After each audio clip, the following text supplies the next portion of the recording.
Mari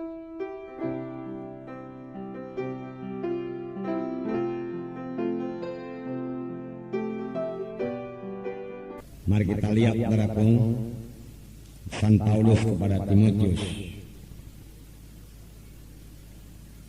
dalam 2 Timotius 1 ayat 6. Mari kita baca bersama-sama dalam 2 Timotius 1 ayat 6.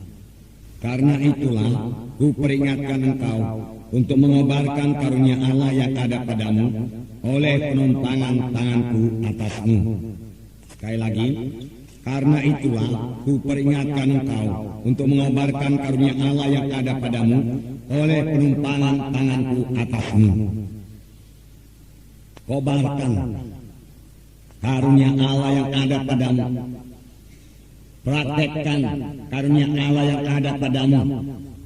Pakai apa yang sudah diberikan Tuhan kepada kita. Melayani dengan kekuatan yang daripada Tuhan. Mengasihi dengan kasih yang daripada Tuhan.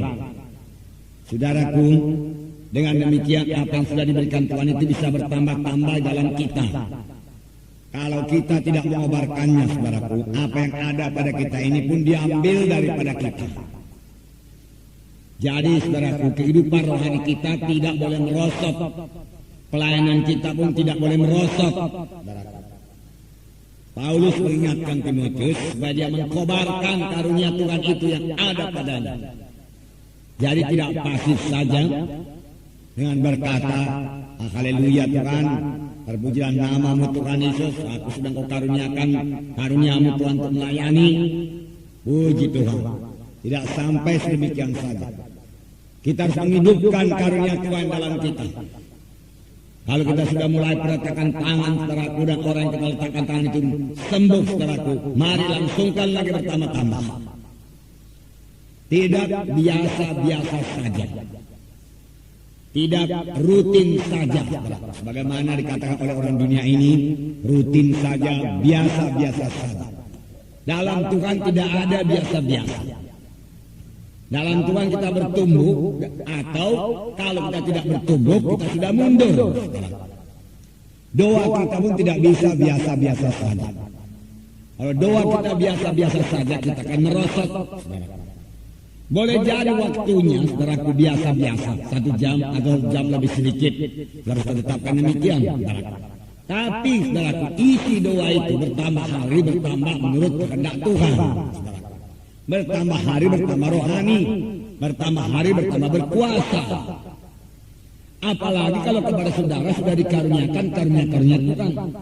Saudara boleh jadi sudah merasakan urapan Tuhan dalam kesaksian saudara, pimpinan Tuhan dalam pelayanan saudara. Itu merupakan karunia Tuhan kepada saudara. Anugerah Tuhan kepada saudara. Kobarkanlah itu, hidupkanlah itu, jalankanlah itu, pakailah itu, saudara. Saudara, ini bukan hanya bagi Timotius saja, tapi bagi kita semua, saudara. Jadi rindukanlah karunia-karunia Tuhan itu. Kalau belum dapat, berdoa sungguh-sungguh. Tuhan sudah memanggil saudara untuk melayani. Tentunya Tuhan juga sudah melengkapi saudara untuk melayani. Sebenarnya kalau Tuhan belum melengkapi saudara untuk melayani, saudara sudah lama jatuh meninggalkan pelayanan ini. Berarti Tuhan menopang saudara. Berarti Tuhan telah memberikan anugerahnya kepada saudara. Dan saudaraku, anugerah yang sudah diberikan Tuhan kepada kita, kobarkan itu, kobarkan. Kobarkan. Saudaraku, dalam Tuhan ini, saudaraku, Tuhan, saudaraku, hanya mau kalau kita bersungguh-sungguh. Dalam Tuhan yang separuh-separuh hati, yang asal jadi, itu enggak laku, saudara. Sungguh-sungguh. Doa juga sungguh-sungguh. Apakah kata Tuhan kepada Elia? Semua kita sudah mendengarkan. Elia, tunjukkanlah dirimu kepada Ahab, aku mau menurunkan hujan kepada orang Israel. Sebab aku mau memberi hujan kepada bangsa Israel yang sudah 3 tahun lebih dalam kekeringan. Itu kehendak Tuhan. Mau memberikan hujan. Tetapi apakah yang diperlukan oleh Elia? Pertama, Elia membereskan dulu seberes-beresnya saudaraku keadaan bangsa Israel. Yang pada waktu itu saudaraku menyembah Baal dan Asitoret. Nah saudara, lalu saudara sudah tahu ceritanya, terjadilah pertandingan di atas Gunung Karmel. Nabi-nabi Baal membuat persembahannya, Elia membuat persembahannya. Tuhan yang menjawab dengan api, itulah Tuhan yang hidup. Nyatanya, saudaraku, tidak ada api turun menyambar persembahan dari nabi-nabi Baal ini yang 850 orang jumlahnya. Api tidak turun, walaupun mereka menyiksa dirinya. Tapi ketika Elia memperbaiki mesbah Tuhan, saudara, dan menaruh persembahannya di atas mesbah itu, kemudian menyiramnya dengan air sebanyak-banyaknya, walaupun air sangat sulit waktu itu, saudaraku, karena hujan sudah 3 tahun tidak turun, mereka mempersembahkan air juga kepada Tuhan, saudaraku, lalu hujan turun, saudaraku. Nah, nanti kita dengar ceritanya, saudaraku. Nah, saudara, kemudian Elia berdoa, Tuhan jawablah, dan Tuhan menjawab dengan api. Segera menghanguskan persembahan Elia dan air itu semua kering. Lalu bangsa Israel bertobat dan kembali kepada Tuhan. Hua itulah Allah, Hua itulah Allah. Dan Elia berkata, tangkaplah Nabi Baal, Nabi Mutan itu, bunuh semua. Dia katakan, lalu mereka dibunuh semua. Saudara, otomatis hujan turun, saudaraku?